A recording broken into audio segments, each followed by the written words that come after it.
नाज़रीन अस्सलाम वालेकुम एंड वेलकम बैक। इतना लंबा अरसा आपसे बात ना हुई, इस दौरान दुनिया में बहुत से वाक़यात रोनमा हुए, लेकिन मेरे नज़दीक ये सारे के सारे मामलात, सारे के सारे वाक़यात सानवी हैं। जो ज़ुल्म व सितम की दास्तान फ़लस्तीन में रकम हो रही है, जदीद दुनिया में इसकी मिसाल मिलनी मुश्किल है। 1 साल से ऊपर होने को आया, गजा के अंदर कोई घर साबित नहीं है, कोई मस्जिद बाकी नहीं है, कोई पनाहगाह महफूज नहीं है, कोई हस्पताल वहां महफूज नहीं है। तकरीबन 90% के करीब जितने भी वहां पे स्ट्रक्चर थे या बिल्डिंगें थी या इमारतें थी, वो बम मारकर उड़ा दी गई हैं। अब उसके अंदर जो लोग रहते थे, या तो वो फौरन हलाक हो गए या वो मलबे तले जिंदा दब गए। उन्होंने किस तरह जाने दी, बच्चों ने किस तरह जाने दी और उनकी जानें जा रही हैं, और औरतें जिस तरह जाने, उनकी जानें कैसे दी, उन्होंने कैसे जाने दी और उनके साथ क्या सानहात रोनमा हुए। एक एक फैमिली के साथ कितनी स्टोरियां जन्म ले रही हैं। आप यूं सोचिए कि जिसने कभी जिंदगी में घर या एक अपार्टमेंट किराए का लेकर लीज पर उसको बनाया है, वो ये सोच सकता है कि एक घर बनाने में इंसान की सारी जिंदगी लग जाती है या सर्फ हो जाती है, और घर जो है वो किस तरह तिनका तिनका जोड़कर बनाया जाता है। खानदान किस तरह कई दहाइयां खर्च होती हैं जब खानदान जो है वो जन्म लेते हैं और एक मजबूत उनके दरमियान बॉन्ड पैदा होता है। किस तरह के एक बच्चा जो है वो जन्म लेता है, माँ उसको 9 महीने अपने कोख में पालती है और फिर उसके बाद वो दुनिया में आता है और एक नई स्ट्रगल शुरू होती है। दिन और रात एक माँ बाप एक कर देते हैं और बहुत से लोग अब कुर्बानियाँ देते हैं, वक्त देते हैं, पैसा देते हैं, वसाइल सर्फ करते हैं, और वो जो एक जान पैदा होती है वो एक जवान मर्द और औरत की शक्ल में जब तक वो पहुंचती है, उस वक्त तक कितने लोगों की काविशें उसमें शामिल हाल होती हैं। तब जाकर एक जो शख्स है या जो एक वजूद है वो परवान चढ़ता है। देखें तो अभी तक जितनी मालूमात हमें हमारे पास पहुंची हैं, इंसान का बच्चा जो है वो सबसे ज़्यादा काविश और मेहनत तलब काम है कि उसको पालना, पाल कर उसकी तरबियत करना और उसको परवान चढ़ाना। तो वहाँ ऐसी कितनी जवानियाँ हैं जो खून में नहला दी गई हैं, जिनके चीथड़े उड़ा दिए गए। कितने लोग हैं इस वक्त जो वहाँ मलबे में दब कर जिन्होंने जाने दी। कितने लोग हैं इस वक्त जो पिछले 1 साल से ज़्यादा अरसा हो चुका कि वहाँ भूख और प्यास से निढाल हैं। कितने लोग बीमार हैं जिनको दवाइयाँ फर्स्ट एड तक नहीं मिल रही। कितने लोग हैं जिनको पानी पीने का मैसर नहीं, और कितने लोग हैं, 3 मिलियन से ज़्यादा तकरीबन लोग हैं जो कि खुले आसमान तले पड़े हुए हैं, और उनके ऊपर जो ज़िंदगी के लम्हात हैं वो कितने अज़ियतनाक बना दिए गए हैं। हमें यूँ लगता है कि जैसे अब ये एक रूटीन का काम है। डेली खबर आती है कि वहाँ 100 के करीब जो है वो लोग जो हैं वो मार दिए गए, बमबारी की गई, जहाँ उनके अंदर 100 से लोग जो हैं वो शहीद कर दिए गए। अब अगर आप देखें तो 45,000 के करीब जो फिगर बताई जाती है, इसमें बहुत सी मेरा ख्याल है कि फिगर जो है इसमें ज़्यादा लोग होंगे जिनके पूरे पूरे ख़ानदान ही बम मार कर उड़ा दिए गए। उसमें सही अदाद शुमार जो है देना वो ज़्यादा मुश्किल लगता है। तो ऐसे में जो अदाद शुमार दिए जा रहे हैं, हो सकता है कि हकीकत में अदाद शुमार उससे कहीं ज़्यादा नंबर या अदाद शुमार उससे कहीं ज़्यादा संगीन हो, जितने के नंबर या 45,000 जितने भी बताए जा रहे हैं। तो इतना जो एवरी डे अगर आप 100 घरों को या 100 ख़ानदानों को या 100 जानों को बम मारकर उड़ा रहे हैं, इसके बाद मुस्लिम उम्मा जो है उसका जो रद्द-ए-अमल है वो बड़ा ही अफसोसनाक है, और उस पर जितना मातम किया जाए वो कम है।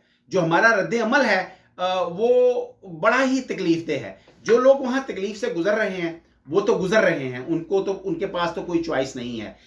दूसरे जितने भी इर्द गिर्द के कंट्री हैं, जॉर्डन है या मिस्र है, और उन्होंने अपने बॉर्डर जो है वो बंद कर रखे हैं।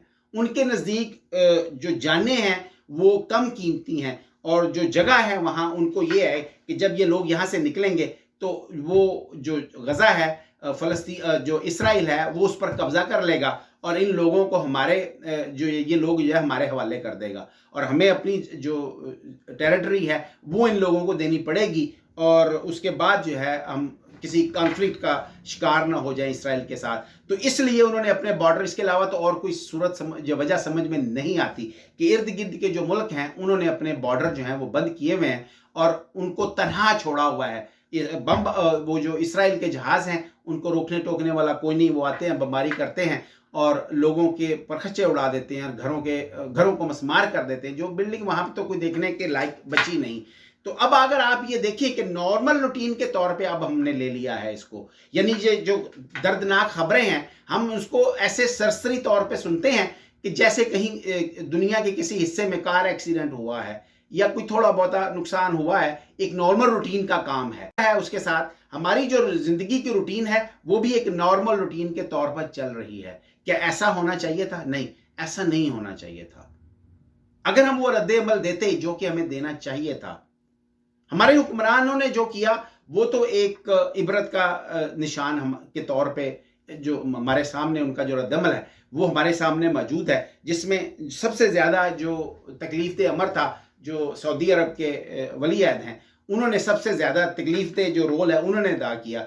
उन्होंने ओआईसी का इजलास बुलाया, वहां पे हमास की मजम्मत की, अच्छा किया। उसके बाद उन्होंने जो वहां पे जो लोग बुलाए गए थे, एक्सक्यूज मी, उन्होंने इजाजत दी कि जी आप अपने दिल की भड़ास निकालें, जोशीली तकरीरें करें और उसके बाद अपने अपने घरों को चले जाएं। यानी उन्होंने इसराइल को मैसेज दे दिया कि हमने जो कुछ आप वहां कर रहे हैं, निहत्ते फलस्तीनी बच्चे और औरतों को जो आप तहते कर रहे हैं, उसके नतीजे में हमने सिर्फ यही रद्द-ए-अमल देना था जो हमने दे दिया। हमने ओआईसी की मीटिंग बुला ली, हमने मजम्मत कर दी, हमास की भी मजम्मत कर दी, इसराइल की भी मजम्मत कर दी, उसके बाद तकरीरें की, खाना खाया और सब लोग घरों को चले गए। यानी उन्होंने ग्रीन सिग्नल एक तरह से दे दिया और मुस्लिम उम्मा का जो रद्द-ए-अमल था, जो टोन थी, वो सेट कर दी कि आपको खुली आज़ादी है, आने वाले दिनों में हम कुछ नहीं करने वाले, हमारे इन तिलों में कोई तेल नहीं है, हमारे अंदर कोई हिम्मत नहीं है और हमने जो रद्द-ए-अमल देना था वो इतना ही था। इसके बाद इसराइल को समझ आ गई कि वो फ्री है, उसको कोई परेशानी, किसी परेशानी का सामना नहीं करना पड़ेगा। तो उसने पूरी दीदा दिलेरी से, पूरे तमतराक से उसने वहां पे मुसलसल जहाज भेजे और उन्होंने वहां पे जो हमारा गजा था उसको तोड़ा बोरा बना दिया।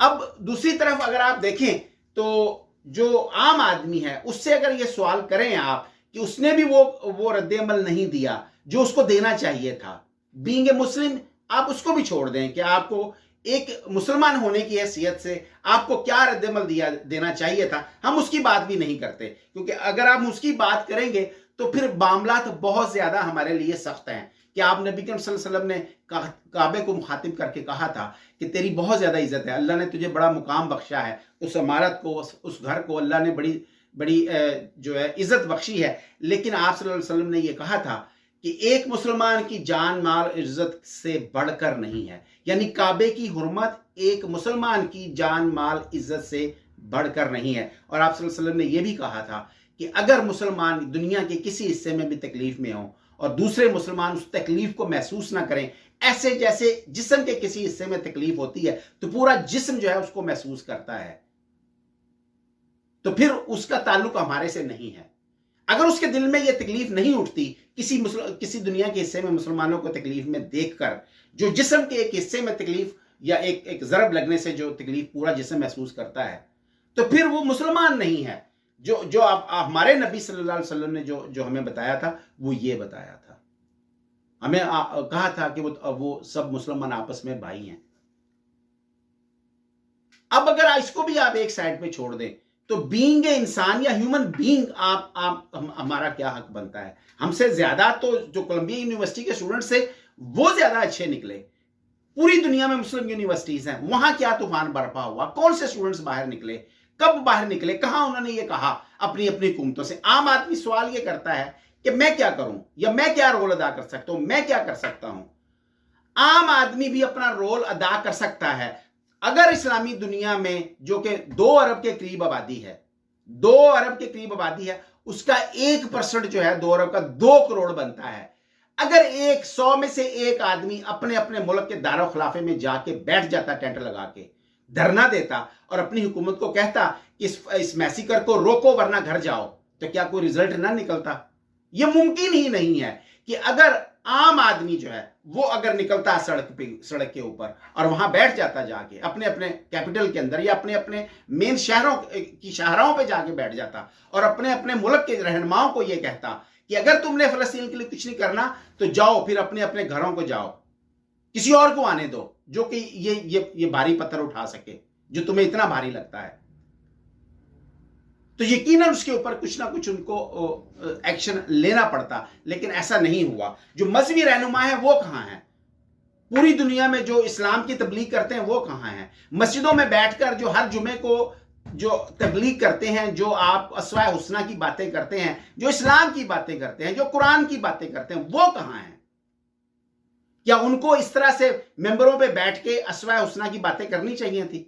अस्वाए हुस्ना की बातें अगर करनी थी तो यह बताना था कि इस सूरत में जो हमें इस वक्त दरपेश है, जो फलस्तीन के मुसलमानों को इस सूरत दरपेश है, उस सूरत में हमारा क्या फर्ज बनता है, हम क्या कर सकते हैं, हमारे लिए कौन सी राह खुली है, जो कौन सा रास्ता खुला है जो हम इख्तियार कर सकते हैं, हम अपने हुक्मरानों को किस तरह से मजबूर कर सकते हैं। तहरीक बर्पा होनी चाहिए थी और किसी चीज पे फोकस ही नहीं होना चाहिए था और कोई बात होनी ही नहीं चाहिए थी जब तक कि ये मैसेकर रुक न जाए।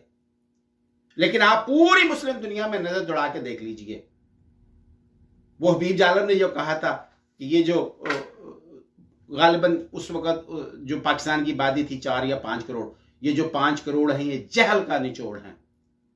तो मेरा ख्याल है कि अब वो जो पाकिस्तान के लोग नहीं, पूरी मुस्लिम दुनिया, उनको भी ये कहा जा सकता है कि ये जो 2 अरब हैं ये जहल का निचोड़ है, इनकी मौत हो गई, इनकी सोच जो है वो सो गई है, इनकी गैरत शर्म सब कुछ सो गया है, जितने मजहबी लीडर हैं इनकी गैरत भी सो गई है। अगर जिंदा होती तो कम से कम ये अब कोई और तहरीक बर्पा ना करते, ये जरूर करते कि अपने अपने शहरों में इंसानियत के नाम पे बाहर निकलते, तमाम फिरकों के लोग अपने अपने लोगों को साथ लाते और कहते हैं कि अब इस वक्त फिरकों की बात नहीं है, इंसानियत की बात है, फिरकों से भी ऊपर निकल जाओ, क्योंकि ये तो इंसानियत की बात है।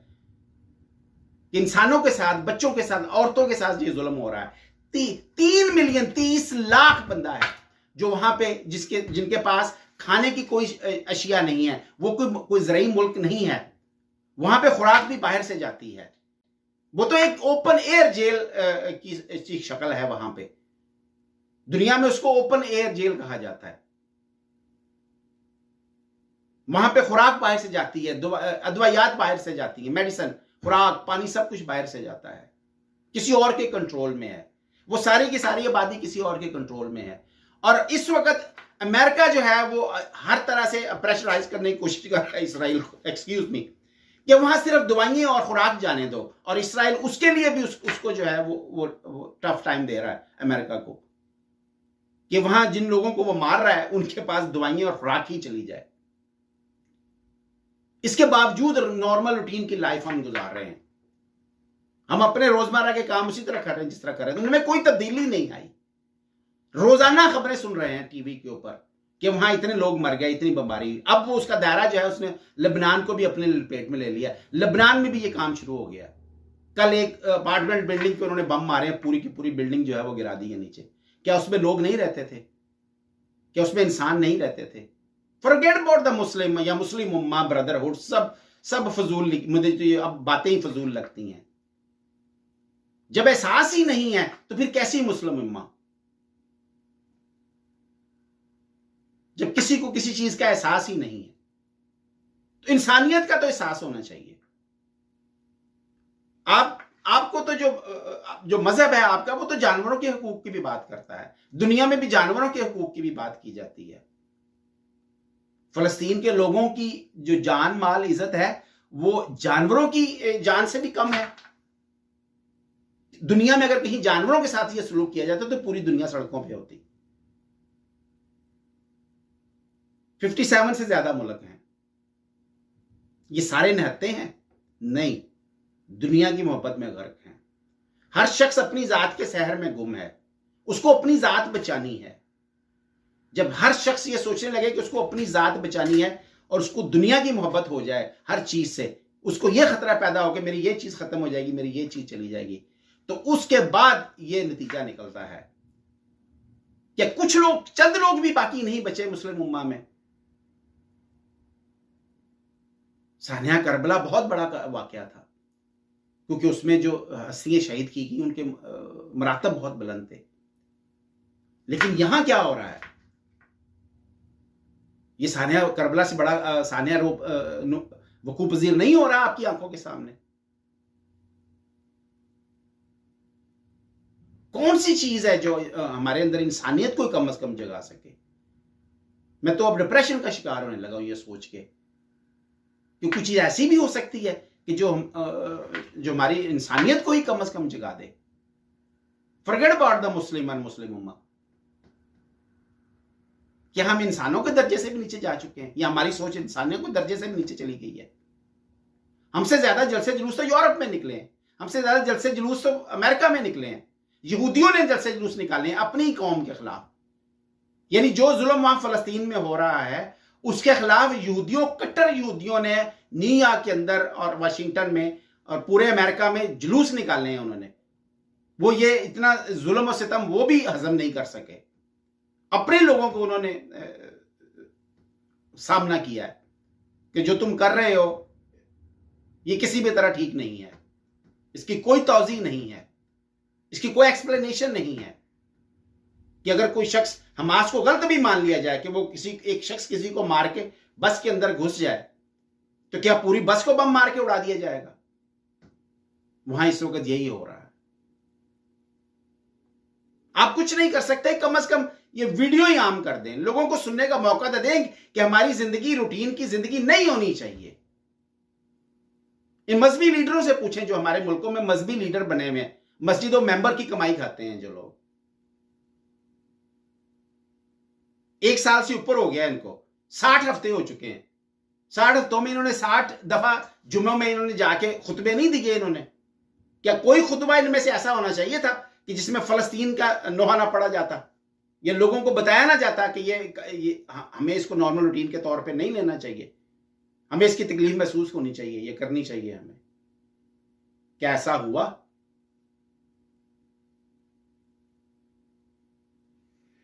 ओह अल्लाहु अकबर।